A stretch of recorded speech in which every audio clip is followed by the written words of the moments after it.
What is going on, everybody? Welcome in. Thanks for joining us here at Alarm Fantasy Football. I'm Howard Bender, your host. As you can see, wow. Sure. As you can see, I'm like dealing with like multiple things going on here. There we go. All right. I got like windows open, sounds coming at me from all different angles here. What is up, everybody? Thanks for joining us. As you can see, no Andrew Cooper today. He's dealing with some internet issues. We bring you none other than Alarm's finest here, Jon Impemba, joining us for the Waiver Wire episode of Alarm Fantasy Football. Jon, how are you today?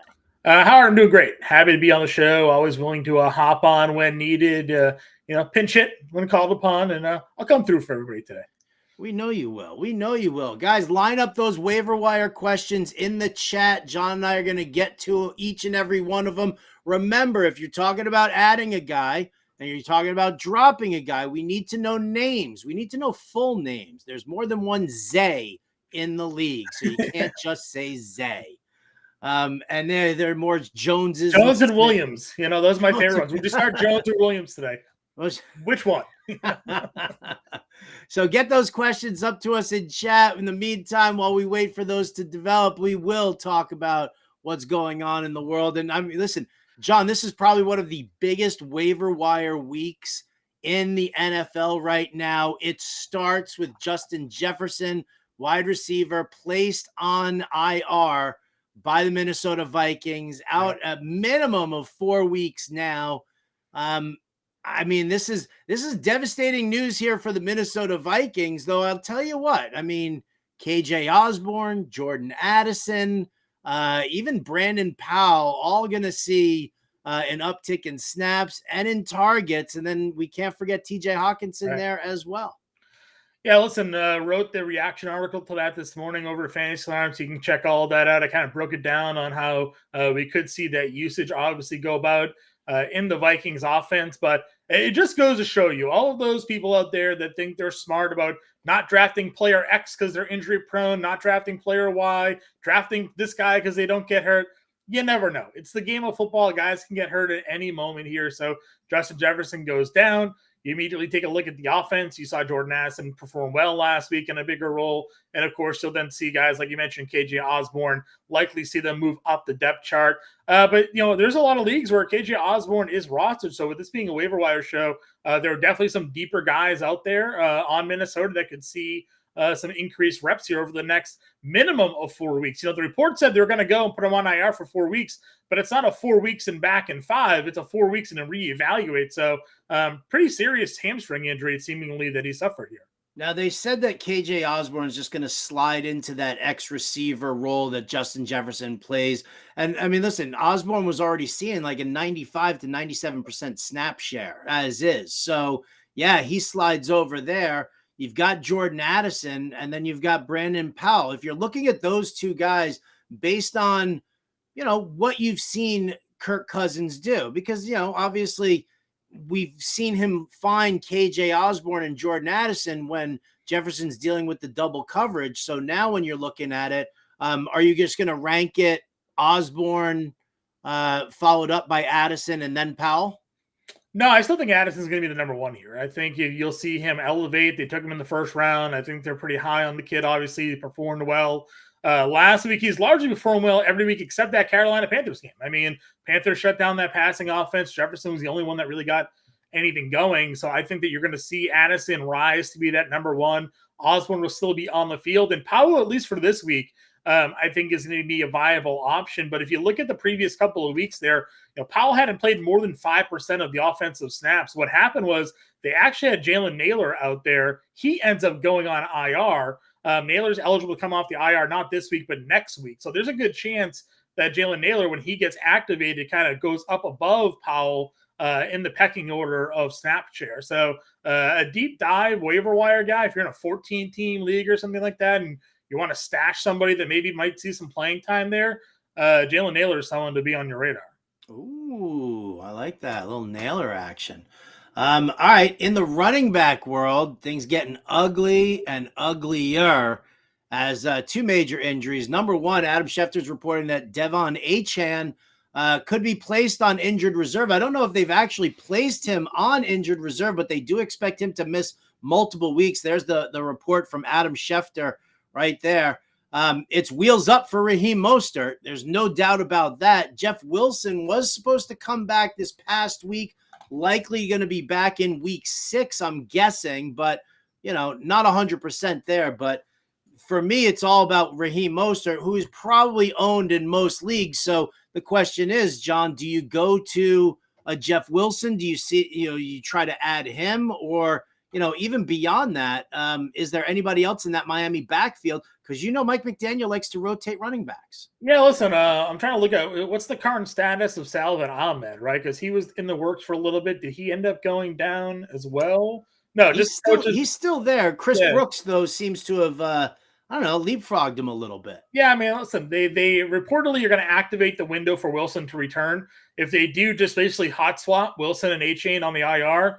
But Wilson's definitely the guy you want long term. I think he'd come right in. They said he'd be ready to go once he got off the IR. So how quickly they get him worked in. Most are definitely for this week in a really great spot for him as well. But Wilson would seem like the obvious candidate to move in. And then, you'll take your shots on whoever's the active running back there, whether it's Ahmed or you mentioned Brooks potentially as that guy. So, I think I wouldn't put too much of the investment outside of Wilson and the other guys. I think Mostert would likely carry a lot of the water here this week.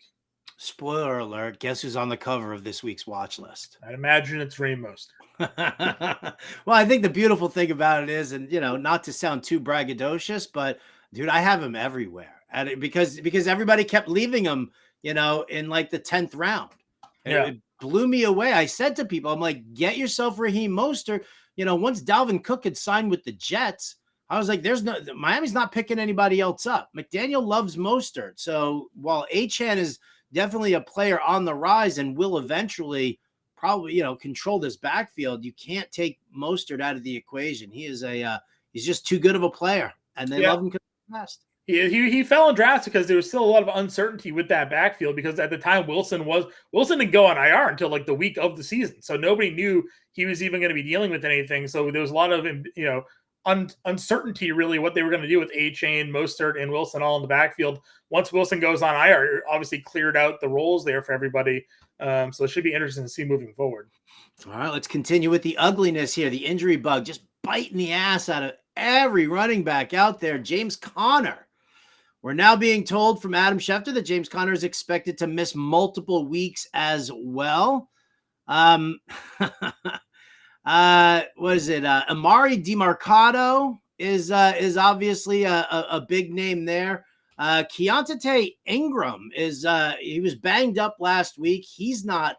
I think he should be available in week 6. That's another name that gets into the mix. And then, they picked up Tony Jones. I don't love Tony Jones by any stretch of the imagination, but if you're looking for Arizona running back action, after Conner, you got to figure it's Demarcado and then Ingram, right? Yeah. For the sake of my bankroll, I have an Emari Demarcado autographed rookie card here. Oh, hold on! I can't see that. Like, hold it in front of your face because, there you go. Because your background. So we have a signing day Emari Demarcado TCU autograph here. So I wouldn't hate if he was to go ahead and have himself quite a breakout moving forward. What are you going to flip that for? Like a 4 touchdown day? You flip it for like a couple $100? Listen, hopefully, we can get some value out of that. So, I'll tell you, nobody was a bigger fan of seeing Emari Demarcado on the field when I was like, oh, wait a minute. I got an autographed rookie card of his. Let's rock. So, listen, it's not a great situation. It's not a great offense in general. I was super high on James Conner last week. He was such a killer because he had the 46 yards and 6 carries. I had the over 60.5. We touted him heavily in DFS, and he was on his way to roll. And then all of a sudden, he gets that big run, and then he hurt his knee on that play, I guess. And that was it for him. So, again, not high in that offense like you mentioned. They got Tony Jones. He sucks. So I'm not really sure You know what? Ingram might. Tony's mom watches the show, John. You got to be very careful with stuff like listen, that. he had 2 rushing touchdowns against Carolina, right? So, like, kudos to him that day. But that's all. It's not looking good there for the. I mean, Ingram is kind of interesting. I was surprised that he hasn't been in the mix for them because people liked him last year, right? So. It did. Well, he was banged up. I mean, he was dealing with an injury last week. He wasn't active for the game. So those are the 3 big ones right there: Justin Jefferson, Devon, Achane, and James Conner. Those are the 3 big injuries that everybody's now going to contend with. So, I mean, this is all about, obviously it's about team need, but utilizing your bankroll right now, multi-week injuries for James Conner, to me. You look at Demarcado, and while yes, I hope he does well for the sake of your investment there. The question is do we look at Demarcado and say that this is a guy who we kind of unload a substantial amount of FAAB for? Like, I mean, how are you looking? Let's say you've got 80 out of your $100 left. Yeah. And that's being optimistic for most people right now. I mean, listen, it's week 5. The problem is there's no guarantee that he's that next guy up, right? So I would hate an over investing on a guy and then all of a sudden he is still in a timeshare or he's got the bottom end of the timeshare there. It would really depend on the desperation you have at that position. If you have absolutely nobody, you just need a guy that you know is going to get on the field, then sure, you probably have to overspend on a player like him. Sort of given the scarcity of the position. And again, that's only one of the running backs we're going to talk about. Obviously, there's been more running backs that went down this past week. That's going to make the waiver wire, a pretty heavy spot at the running back position. We'll talk about more of those guys here during the show. But I don't know, 20%, 25%, and that might not be enough. But I just don't want to overspend on this kid because I think he played because that's all they had last week, Yeah, I mean, well, that's the thing. They didn't have anybody who was active and ready to go. Now they've stockpiled mediocrity, and we'll just kind of see what happens. When do one of these teams go trade for Rashad Penny? Like, what are we? I mean, he's inactive every single week for Philadelphia. He's on a 1-year deal. How is nobody making a deal to go trade for him? Trade deadline's coming up. It's creeping up on us very soon. Like, we're starting to see reports talking about, like, Jeremy Fowler from ESPN, who kind of handles all the rumor mill work for them, talking about the Jets looking to trade Mecole Hardman, looking at the Rams possibly shopping Van Jefferson around. He just got traded, actually. Atlanta Falcons traded for Van Jefferson. Did they? Yes. When did that happen? Just now? 4 minutes ago. But bam! What'd they give? Draft pick swaps. I'll pull out the... all right. See, now this is what I find very intriguing about it, because okay, fine. Is he better than Mac Hollins? Maybe you could probably run him out of the slot, but how many 3 receiver sets are you really looking at for Atlanta that's going to make this move, a little bit more on the worthwhile side? I mean, they barely use the receivers that they have. So, I mean, it's hard to think that he'll have any sort of impact on that team. Who's he playing over, right? And what target share is he going to get? And they didn't do much. 2025, 6th and 7th round draft pick swaps. That's what they did. So, 2 years away, 6th and 7th round picks. We'll see if Van Jefferson even really sees the field for this team. Yeah, that's going to be, I don't get it. I don't get it. That's going to be a very interesting one. We got the chat is bumping right now. So I'll tell you what, before we start giving you our top waiver wire picks at each position, let's run through a couple of things here right now and just kind of say hi to the crew. Chris Alves is in there. Curious if Down saw an uptick in routes run from week 4 to week 5. I don't necessarily know if he saw an uptick in routes run from week 4 to week 5, but what we did see was Gardner Minshew was looking a lot more at Joshua Downs than he was at Alec Pierce. And so now that you've got Anthony Richardson out and it's Gardner Minshew back under center, I think we're in a pretty good spot here for Josh Downs. Yes? No? So he played the exact same amount of snaps as he did last week. It was 47 snaps apiece, but he played 73% last week and 71% of the offensive snaps this week. So a negligible difference between week to week in terms of his role in the offense, which is great. But like Howard said, you now have a more of a pure passing quarterback under center, should lead to increased target share for a number of the wide receivers in that offense. All right. Jacob Ander, he says, someone offered me James Cook for my Mostert. Oh, no. Like, we do trades tomorrow, and tomorrow's the big trade day, but I mean, that's not something I would do. Is that something you would do? Not given the Achane injury. If Achane was healthy, I'd consider it. I like James Cook a lot. But yeah. I mean, I like James Cook a lot also, but I mean, how much work is he getting in comparison to even just a timeshare running back in Miami? No, I agree. Yeah, for sure. All right. Let's see what else we got. Got offered Ridley and Javonte Williams from Mostert. No, just don't trade Mostert. Don't trade him. Definitely not for an injured running back. Javonte Williams is hurt. Don't trade for a hurt running back. Yeah. Jeff Wilson or KJ Osborne rest of season. All right. Well, I mean, again, rest of season is stop with the rest of season. I love you all. I really do. But you need to get yourself out of some of these bad habits. All right. You want to talk rest of season for fantasy baseball, fantasy basketball? That's fine.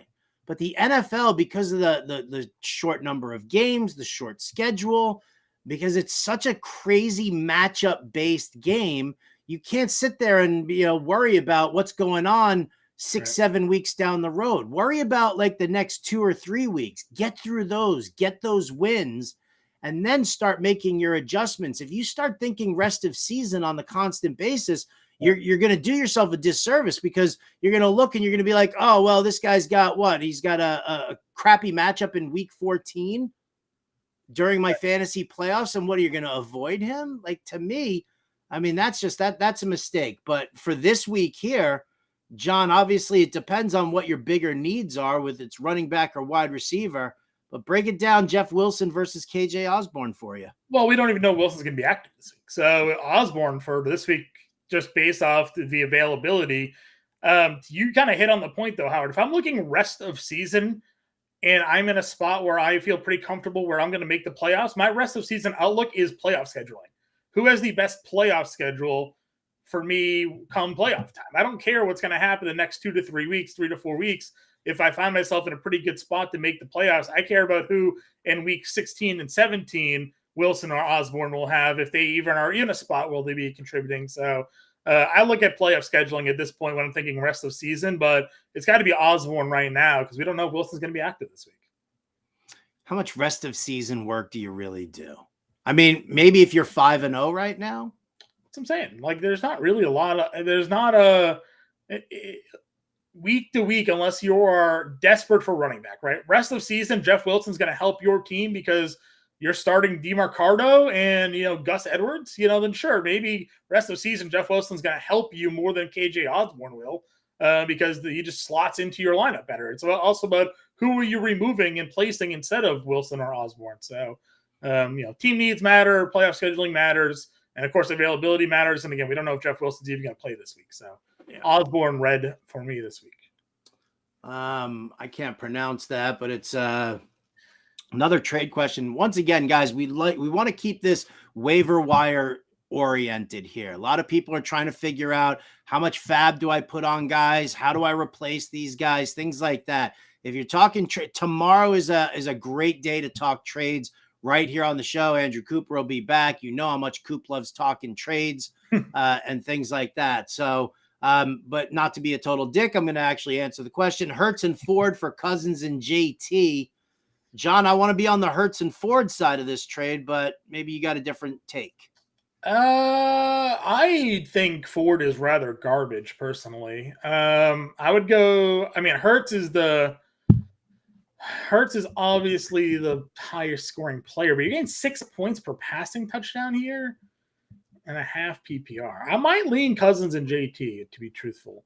I think Jonathan Taylor's going to eventually take over this backfield. I get what Zach Moss did. Oh, yeah, week. I think Taylor does too, of course. But I think Ford is trash. I don't think he's all that good. So I need to know why. I mean, the dude's had a bye week and he's had a terrible matchup going up against Tennessee. And What? I don't think that he's all that good. I think he had the inefficient week where he scored the 2 touchdowns. I don't think that offense in general in Cleveland is all that good. So I'm just not in on Ford. They keep bringing other guys in behind him. I know Kareem Hunt hasn't looked great, but they have Strong there as well. It just feels like they're not committing to him to be that guy. And I haven't really been impressed. He had one big run against Pittsburgh. That's really all it was. So.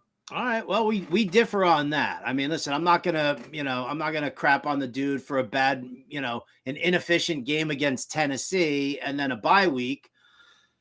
So I'm perfectly fine with that. Against Baltimore either, but granted, they didn't have Deshaun Watson at the quarterback. They didn't have Deshaun Watson. I mean, again, you have to look at situations moving forward, and I got to tell you, Ford's got a number of good spots coming up, and I love that offensive line in Cleveland. So, all right. So we're fine. We can differ on that one. Not a big deal. Let's see. Yeah, the Rams traded Jefferson for a ham sandwich, probably. Romeo fell short. Oh, Smokey's in here. Smokey, what's going on, dude? Smokey, tomorrow's the trades, buddy. Come on. I need 4-1. Trade Godwin and Najee for JJ.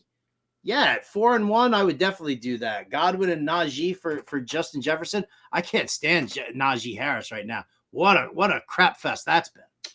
Jalen, I mean, yeah, I keep saying eventually Jalen Warren's going to play himself into the role over Najee Harris. That hasn't happened yet, but it's got to happen soon. I mean, Jalen Warren's just making better plays every time he's on the field. Are we trying to buy low on Devonta Smith? Of course you are. Of course you are. Any interest in Van Jefferson, Dustin? No, none whatsoever. Is Demarcado over Miles Sanders a new reality? Now that's a question right there. Demarcado, I mean, listen, Miles Sanders has been, and I don't know, maybe this is just Carolina. Maybe this is their offensive line. Maybe it's the fact that Bryce Young is just completely inexperienced, but they're making just the dumbest mistakes. I mean, Miles Sanders putting the ball on the ground a bunch, a lot of issues going on over there. If you were sitting there with DeMar, if you had Miles Sanders on your roster and you were getting ready to plug him into your starting lineup, would you make a big bid on Demarcado just so you didn't have to deal with Miles Sanders? Yeah, I mean, Miles Sanders isn't healthy. I mean, that's the biggest issue for them right now is that he's not 100%, so he's not getting the best usage out of him. He's also had some tough matchups that we've talked about lately as well. So, I mean, would you play Demarcado over Miles Sanders this week? I mean, maybe, but again, we're not even sure what Demarcado's value is going to be. If Ingram's healthy, they could just play Ingram over Demarcado. It seems like that was the order of that backfield beforehand. So, I mean, I'm definitely going to throw some FAAB money on Demarcado, but again, I'm limiting my expectations for him here. Yeah, I am definitely limiting my expectations as well. I think it's a good time here. Again, folks, tomorrow is the trade show. Today is waiver wire talk. I see all these comments in chat. We're not worrying too much here about trades. Get your waiver players. Like that's and to me, again, that's the order that you really need to go. Assess what happened in week 5. Tuesday, you plot your waiver wire action because you're also going to be waiting on some injury news coming out tomorrow morning as well. All right, you see if you got your waiver wire, guys. If you didn't, then you start talking trade. But don't be blowing up your team here with trade before you even go to the waiver wire and kind of make that actually happen. So do yourself a favor there. All right, I'll tell you what. Before we go back to the chat here, let's talk top 3 waiver wire picks at each position. John, we're going to start off with your specialty. It is the quarterback position. You do the quarterback coach over at fantasyalarm.com on the regular. Who are your top 3 waiver wire quarterbacks to add this week? I mean, yeah, the obvious option that you're going to look with Anthony Richardson going down, you have Gardner Minshew who's going to step in. I actually think Gardner Minshew is a pretty capable quarterback. We saw him when he had to fill in for Richardson when he went down earlier this season. He came through and was pretty solid. Now you're going up against Jacksonville. Had to spend, the last couple of weeks there, in Europe. Now they have to travel back. What's their timing going to be like? How are they going to feel about it all here? So I think Gardner Minshew is in a pretty good spot here against the Jags. Okay. Who else do you like this? I'm asking for your top 3. We and you gave me Gardner Minshew. Yeah, I thought we were going to go back and forth here. That's my bad then. Listen, I actually had a question on this from Coop last night. He lost Anthony Richardson. He asked where I was going to go, and believe it or not, I recommended Baker Mayfield. Baker Mayfield is a long time Baker Mayfield hater here, Bender. It's hard to deny some of the success he's now found in Tampa Bay. I like that he's got Mike Evans, got Chris Godwin throwing the football here at home, coming off the bye as a matchup against Detroit, a team you can't run against, but I think you can throw against. So Baker works for me here. All right, so you got Gardner Minshew, you got Baker Mayfield. If you had to pick a third, would it be Desmond Ridder, who threw for 329 yards and a touchdown and apparently just got a new weapon in Van Jefferson? I mean, is Arthur Smith listening to like the owners, the fans, the media, the reporters saying you should probably try and throw the football a little bit more and, keep your team into some of these games here? You have Atlanta at home against Washington this week. Again, another team that's a pretty tough defensive line. And we just saw Justin Fields and DJ Moore basically break records against Washington's defense last week. So sure, I can see Desmond Ridder being a waiver wire replacement or an injury replacement this week. He has some mobility. We saw him run for a touchdown. Then he has very talented pass catchers to throw the football to. Maybe they start unleashing that offense a bit more. Should be very interesting to see what happens there. Simply because I know that they went with a pass heavier scheme this past week. I know Jimmy Ward from the Texans popped off and was like, oh, well, we don't have to worry about them trying to pass. We know they don't want to pass. Right. And the next thing you know, Arthur Smith has Desmond Ridder chucking the ball all over the place. I don't necessarily know if that stays. It's very much against Arthur Smith's MO, but I mean, we'll definitely see. All right, so top three waiver wire QBs. We're looking at Gardner Minshew, Baker Mayfield, Desmond Ridder. Let's go to the running back position. Top waiver claims for the running backs. We could go with top three, but there's obviously a few more out there. Emari Demarcado is obviously the first name that's on everybody's list right now. Jeff Wilson comes in at number 2. Number 3, is it Deonta Foreman of the Bears? Yeah, listen, he was active week 1, has been healthy and active the last couple of weeks. Roschon Johnson went down with a concussion. We know Khalil Herbert's going to miss a few weeks. They signed Darrington Evans, but I don't imagine Darrington Evans is their long-term plan here while they're waiting to figure out their running back position. So why not Deonta Foreman? A guy that was 1,000-yard or near 1,000-yard rusher last season. Not like the best matchup. Surprisingly, teams have Minnesota's held their own a little bit on the ground this season, but I think given the dire situation many are going to find themselves in at the running back position, any guy that could be getting starting work here at the running back position is going to be valuable. And Deonta Foreman is someone that I'd be looking at, especially if the Bears offense is going to start kind of scoring points like they had the last 2 weeks. You're going to find some value there. Well, I mean, Roschon Johnson's dealing with the concussion still. Yep. Khalil Herbert that's a multi-week injury also, right? Yep. So yeah. Deonta Foreman is the third best option there on waivers, John, or are we diving into the Justice Hill, Gus Edwards kind of realm here? I mean, very low floor players, right? I mean, Gus Edwards is getting the carries. Hill scored some touchdowns. I don't know. If they're available, sure. I feel like some of those players are likely added in most 12-team leagues at this point. But if they are still floating out there, Gus Edwards would probably be the guy that I would take a look at. But again, 5-6 fantasy point ceilings, it feels like. Nothing too exciting out of those players. All right. So your top 3 waiver wire running backs, Demarcado, Jeff Wilson, Deonta Foreman. Yeah, I would go Jeff Wilson probably first if I knew he was going to play this week. Again, I like him being in that offense. They used him a lot last year. They used him in the red zone a lot last year. I trust him having a role in this offense, especially if it goes, like I said, Achane goes on IR and Wilson gets the window open for him, for at least 3 to 4 weeks, he's going to have some level of a role in this offense. So Wilson would probably be my number 1 grab if he's out there. And then after that, it'd be Foreman. And again, I think Demarcado is third for me. Okay. Makes sense. Waiver wire wide receivers. Here we go. There's so many. We're going to have to go top 5. We're not going to be able to go with just top 3. I mean, Minnesota wide receivers all along right there. KJ Osborne, Brandon Powell. You like Jalen Naylor as well as, if Jordan Addison is sitting there. which I doubt he is. But, out of that group there, rank those Minnesota wide receivers, and then let's take a look at some other teams and who you like. Yeah, if you're in like an 8 or 10 team league and Addison's sitting out there, 100% you pick up Addison. Very clearly, KJ Osborne's the next guy. He's only around 20% rostered in standard leagues right now. And then again, I think Naylor is going to be the long-term guy over Powell, just the way the beginning of the season played out. That was the situation there. Powell was not playing at all until Naylor went on IR. So, Naylor can come back next week. If that ends up being the case, you can stash him for a week and then keep him on your bench. Again, I don't know how much he's going to play, but to your point, Osborne was playing a ton, Addison was playing a ton, Jefferson was playing a ton. We know O'Connell likes to throw, so could see Naylor as the guy that gets out there and sees 50-60% of the snaps there. So I would rather take a shot on Naylor long-term than Powell for the short-term, just based off the way the offense is running prior to the Naylor injury there. I'm smelling an Impemba special here for the DFS dartboard. I don't know. Yeah, maybe next week. Like I said, if Naylor gets activated, that's where we'll go.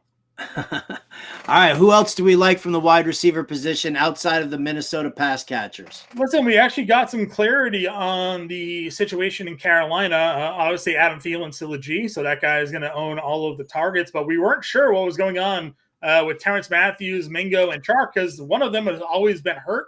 Matthews did not get a single Terrence Marshall.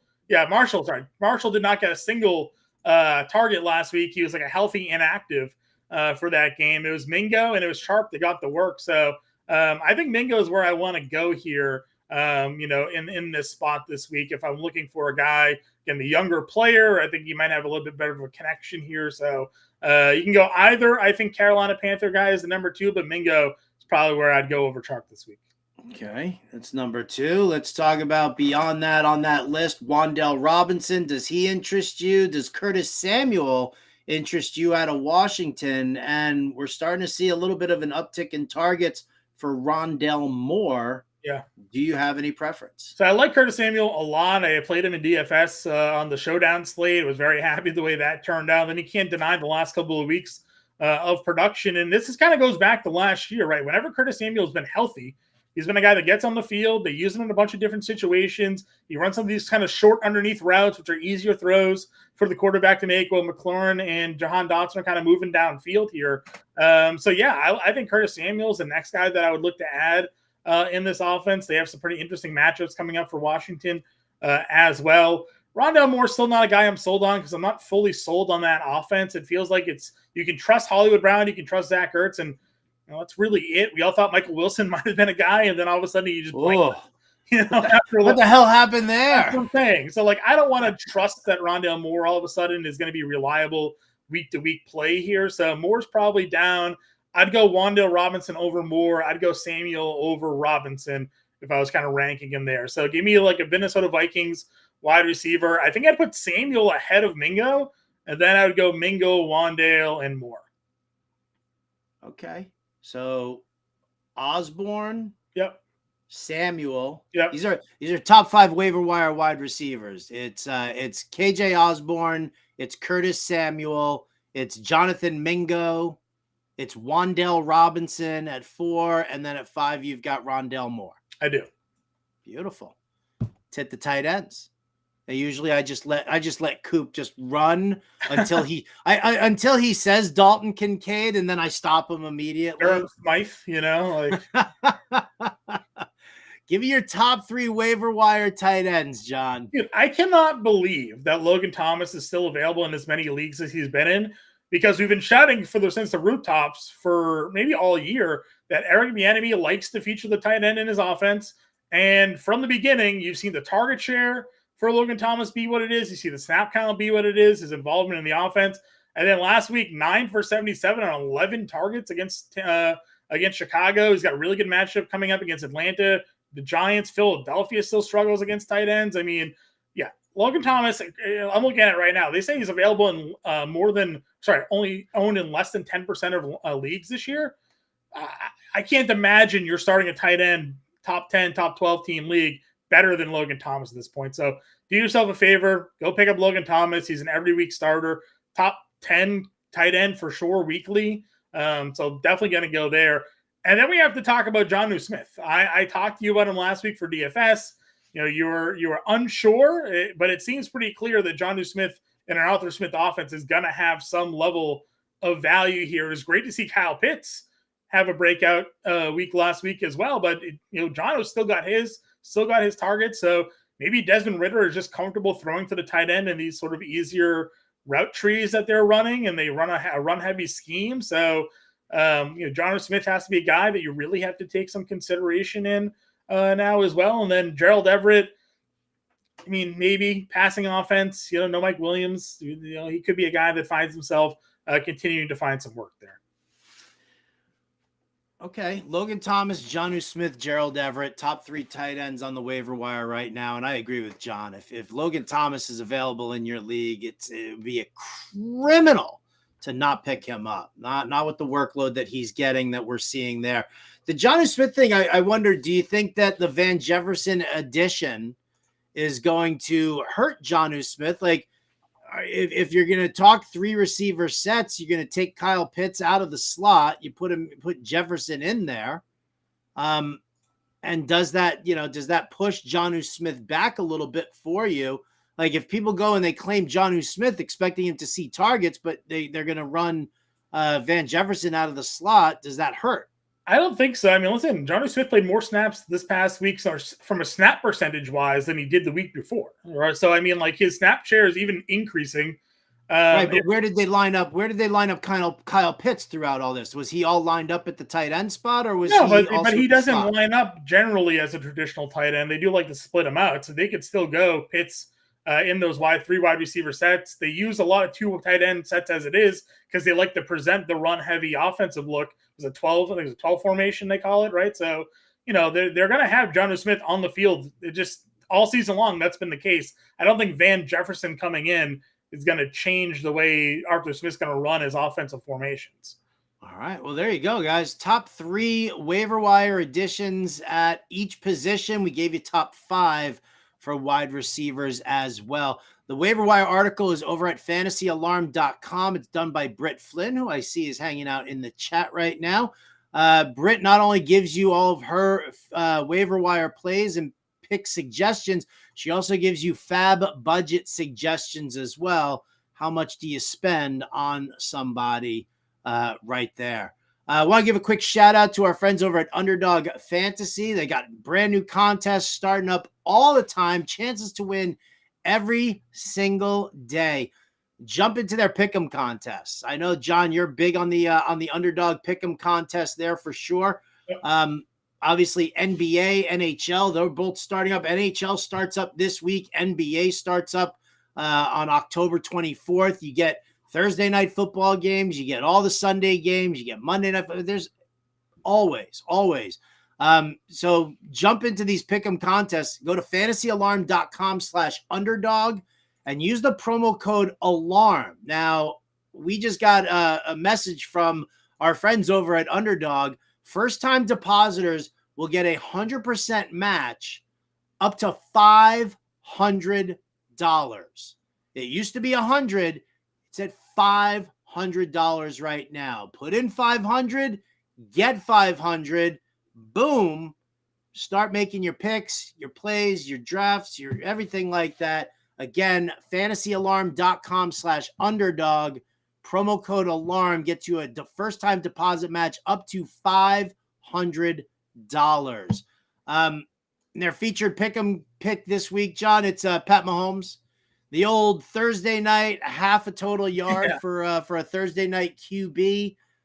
Pretty simple there, but maybe we got some other pick'em plays that we want to look at. Let's give them a pick each. They can pair that up with their Patrick Mahomes, higher than half a total yard there as the gimme, and maybe give him some Thursday night love. What do you got? I'm going to go with Isaiah Pacheco here, higher than 71.5 rushing yards. I know he's only done this once this season, but let me rattle off the rushing yards allowed here by the Broncos to running backs the last couple of weeks.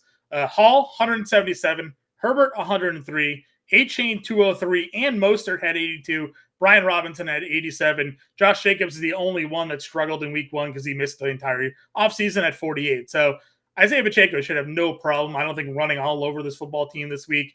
So give me Pacheco higher than the 71.5 rushing yards. I like that. I like that very, very much. All right, for me, I'm going back to the Cortland Sutton well. Last week had Sauce Gardner all over him, so I wasn't expecting anything out of him. But, I mean, here's a guy who scored a touchdown in 3 of his first 4 games, and he leads the team in targets. Yes, he leads the team in targets, and that's something that, we talk about with a Joe Lombardi ex-receiver and where they funnel those targets. So give me Cortland Sutton higher than 3.5 receptions. Can he come down with 4 catches, 5 catches in this matchup here against the Chiefs, where we know that the Denver Broncos are likely going to have to throw? I think we're in a pretty good spot here, John. I mean, I hope so, because I got burned on that play last night with Romeo Dubs, because he only had 1 catch.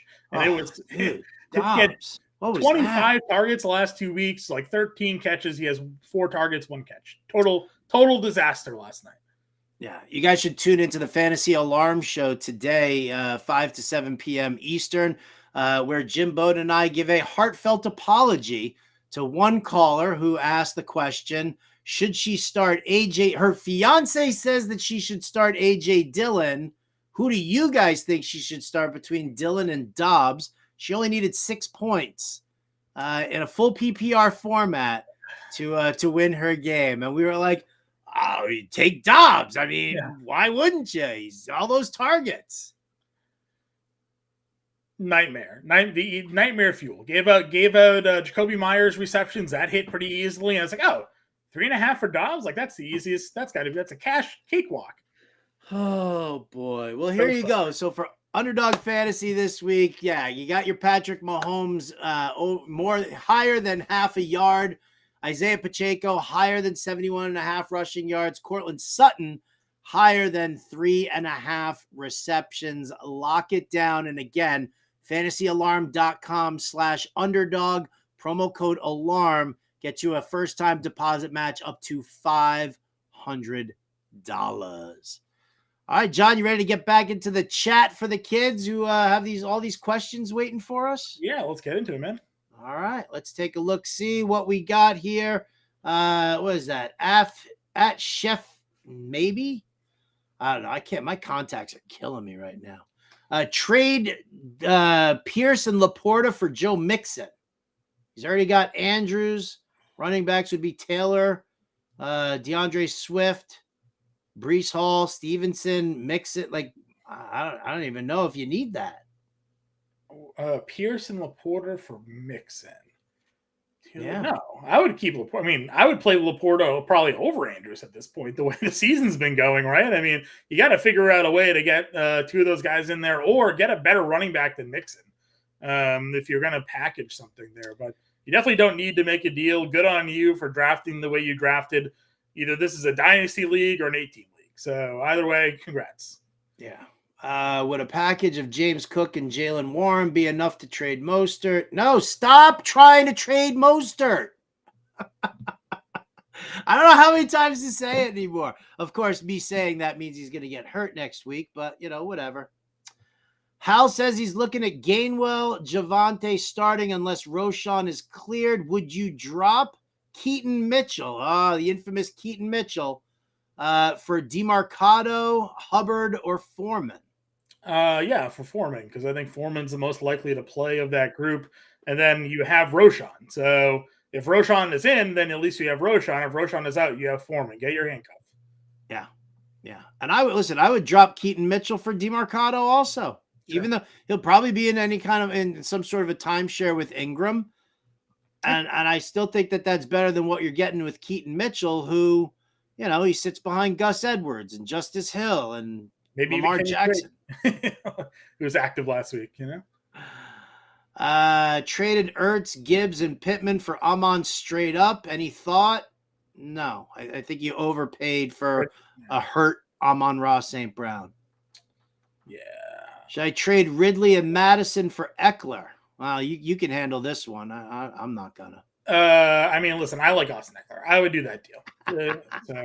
As long as you have the wide receivers to make up for losing Ridley, but Eckler over Madison's a clear win. So,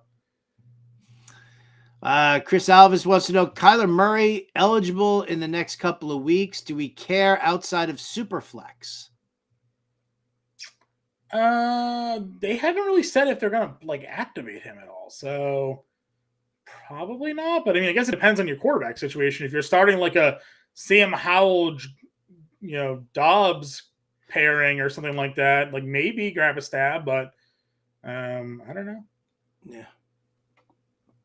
Is adding Latavius Murray to have to start better or worse than an empty roster spot? I mean, I unfortunately have an FFPC team where I lost both of my running backs, and Latavius Murray is in a starting spot for me. That is an investment that is not going to come through for me this year. Listen, you got to play him. Maybe he'll get a touchdown for you. Mile High Luke wants to know, is it Keontae or Demarcado? Hey, Britt Flynn's in the chat saying that Demarcado got the carries over Ingram when they were both healthy. So Demarcado, I guess, is the way to go, which, again, good for my autograph rookie card. Yeah. Jeff Wilson versus either backup running back in Arizona. Would you go Jeff Wilson over Demarcado and Keontae Ingram? I would. I think one of those backs also gets traded at some point. So I don't think they're going to keep Achane, Wilson, and Mostert. That feels like somebody's going to make a move for a running back at some point here. Jaman wants to know, he's currently rolling with Dak and Stroud. Drop both for Stafford and Purdy. I love Stafford for this week. I've got him in the watch list. It's a great matchup. He's got great wide receivers. The offensive line can be a little bit on the shaky side there, but I would, over Dak Prescott right now, that would be the case for me. I know you like CJ Stroud, but I do like CJ Stroud. I mean, you also have to kind of take a look at, the upside of that offense here. And I mean, Purdy could easily just do what he did every week plus last week. So sure. I think there's safe floors with Stafford and Purdy. I'm fine making that move. I think Dell got hurt this past week too. So, I mean, again, the Houston offense isn't great. You like Stroud because they're going to be trailing so often that they're just going to have to throw. But I mean, man, Cooper Kupp came back and was Cooper Kupp right away. And Puka Nacua was still Puka Nacua. So you got to love Stafford here for sure. I'll say I was wrong on that call, Howard, with Stafford last week. So, well, thank you for saying that, John. I'm a big enough man to say it. You also thought he was on the road too, which I wouldn't have trusted him on the road either. Not against Philly. I never reevaluated my take after you said that he was home for whatever. But the problem is when the site that I was looking at the time when you asked me about them, it doesn't flip when they're home or away. It just shows like who they're playing. So it showed like Rams is the first team and the Philly is the second team. They just switched the verses in the @ and I just didn't pick up on that. So, well, do better, John. It's my own fault. Listen, I'm the quarterback guy. I should know who's home and away. The worst, man. The worst. How am I supposed to trust you now? Probably can't. Chris Alvis says Michael Wilson looks like Michael Sims Walker. He hard passed on that. What a terrible comp to make, man. That's so mean. I don't know how a guy plays all those snaps and gets all those catches and then just doesn't exist. But then we just saw Romeo Dubs. So what does it matter? Ethan Quimby's in the house. What's up, Ethan? Hey, fellas, just lost JJ. And since we have IR spots in our league, I got an open spot for wide receiver depth. 16-team standard scoring. Top 3 available are KJ Osborne, Rashee Rice, Tyler Boyd. Who should he grab? I rank him as you list them. So Osborne, Rice, Boyd is the order I would grab. I would pray to God Rashee Rice starts playing more snaps, though. I don't understand. He's clearly like the most effective wide receiver they have on that roster. I don't know why they won't play him more. I don't know either. Robert Flores in the house. What's going on, Robert? I never did acknowledge that you did know my middle name, Robert. I don't know how you found my middle name, but don't say it. Don't even put it into chat. Let's see. Nino Pena. I already got K9, Bijan, and Brees. Laporte at tight end. Diggs. I don't even know what. Oh, traded Ertz, Gibbs. Oh, yeah. You over traded for Amon-Ra. Yeah, you don't have to share it with us. Again, it's another guy that looks like he's in like a 10-team league here. So yeah, exactly. Leo Ramos traded Kelsey for Puka, Devonta Smith, and Mostert. These questions would be great on the trade show tomorrow. On Wednesdays, yeah. Just saying, people. The scroll on the bottom says waiver wire show, but we're getting trade questions. So, traded Kelsey for Puka, Devonta Smith, and Mostert. Great. Should I trade for Walker? Kenneth Walker? Yeah, why not? Love Kenneth. Kenneth Walker is one of my favorite running backs this week. Absolutely love Kenneth Walker in a spot he's here. So, should I have him in the watch list, John? You probably do have him in the watch list, right? If you don't, you should. Should maybe I do. Great spot for him. Hey guys, just thinking of offering more trade talk here. Here we go. Thinking about offering Mixon and Devonta Smith for Devontae Adams and Isaiah Pacheco. Sure. Why not? You can offer it. Sure. You can offer any trade you want. Doesn't necessarily mean they'll get accepted, but definitely offer it. 14 team Superflex. Only have one QB right now. Is Tyrod Taylor worth adding? What's the Daniel Jones most recent update here? I don't think we got any kind of clarity here. I think Brian Daboll said that he was showing improvement, but didn't make any kind of commitment one way or the other. Yeah, I mean, listen, sure. If you have an open spot, you want to pick up Tyrod just in case because it's a super flex, go for it. There is a chance that he doesn't play. There's a chance that he gets hurt again at some point. Their offensive line isn't helping him at all. So if you want to just be careful with who you're dropping, because obviously, I mean, you're picking him up to stash him. Yeah. But in a 14-team league, I'm imagining that that it's going to be really tight on waivers. So just be careful about who you give up on that one. Yep, I agree.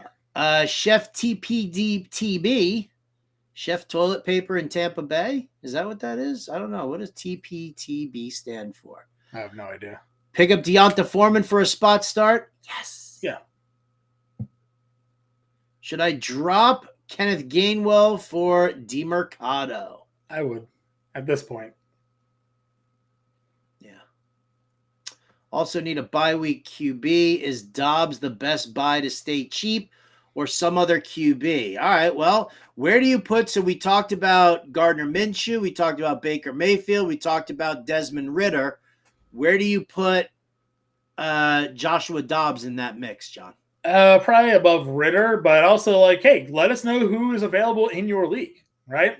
Give us the list of some quarterbacks that you have available. We're here to next couple of minutes. You can give us some specifics and we can rank those for you. Some leagues have Stafford still on the waiver wire, Goff. So, let us know who's available in your league and we can tell you what quarterback to go for.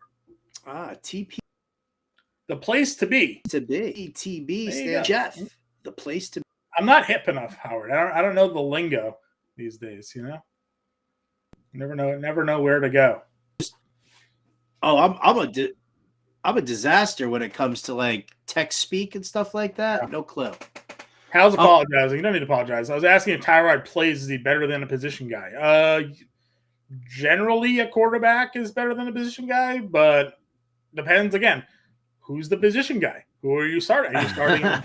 Give us some specifics. Is he better than how many teams in this league? Yeah, he said 14. Is he better than Logan Thomas? No. Is he better than Kenneth Gainwell? Sure. So let us know. Give us the picture. Let us Bob Ross it. Happy to take a look at all of that. All right. Well, I mean, listen, good stuff today, everybody. I mean, lots of happening over there. Again, the waiver wire article from Britt Flynn sitting over at fantasyalarm.com. That's free for everybody. We do have a subscription package over at fantasyalarm.com/win. And you can sign up over there. And I think we're running $100 off. The annual subscription is the latest promo that we're doing. There is no more 7-day free trial. So commit. That's what you got to do. You got to commit. But trust me, I mean, go look at Britt Flynn's waiver wire article, Ray Kuhn on the injury report, Jon Impemba doing a full assessment of Minnesota wide receivers in the wake of a Justin Jefferson IR stint. All of these articles available to you for free over at Fantasy Alarm. And then you can take it first, check it all out and just understand that everything that we got sitting behind the paywall, well worth it. well worth it. So fantasyalarm.com/win is where you want to be. Got another one here from Ethan, different 16-team league, half-point PPR dynasty, looking to drop Terrace Marshall Jr. Are Chark or Aguilar worth picking up to help with the injuries in the bye weeks this week? Yeah, I'd pick up Chark. He's playing, right? Marshall's not playing, so I go Chark, and I'm not going to go Aguilar there, so Chark for me. Chark for me as well. Robert Flores says he'll make sure to tune in tomorrow for the waiver wires. Well played, sir. Well played. Let's come back. Yeah, we'll take you back however we can get you here. So. There you go. I'll tell you what. Come back tomorrow. We'll discuss who you got, who you didn't get, who might still be left over on waivers, and then we'll dive neck deep into all the trade talk you could possibly want. John, thank you so much for filling in for Coop today, man. Always a pleasure to get to hang with you here. Hey, anytime you need me, Howard, you know where to find me. Big thank you to our producer, Ernie Acosta. And thank you to everybody who's sitting there in the chat room. Give John a follow on Twitter or X, whatever you want to call it, at jimpemba777. I'm at RotoBuzzGuy. Thanks so much for tuning in to the Alarm Fantasy Football. We'll catch you next time.